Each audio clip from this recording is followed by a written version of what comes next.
مولوی صاحب کا دن بہت ہی روکا سوکھا گزرا تھا۔ مغرب کے بعد گھر آئے تو بیوی نے کھانا لا کر رکھا، مرغی کا سالن۔ پوچھا کہ کہاں سے آئی؟ جواب ملا، کہیں سے دانا چگتی چگتی ہمارے گھر آ گئی تھی۔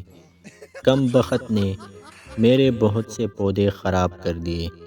میں نے بھی غصے میں چھری پھیر دی۔ مولوی صاحب نے کہا، نیک بخت، یہ تو حرام ہے، پھینکو اسے۔ بیوی بولی، آئے ہائے، مسالہ اور گھی تو ہمارا ہے، ایسے کیسے پھینک دوں؟ مولوی صاحب بولے، شوربہ دے دو۔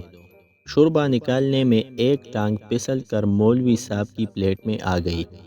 بیوی نے واپس نکالنی چاہی تو مولوی صاحب بولے، او ہو، اب ایسی بھی کیا بات ہے؟ جو بوٹی خود آتی ہے اسے آنے دو، نکالو مت۔ بیوی بولی، مرغی بھی تو خود آئی تھی۔ مولوی صاحب کچھ دیر سوچ کر بولے، خود آئی تھی تو ٹھیک ہے، چوری تو نہیں کی نا، آؤ تم بھی کھاؤ۔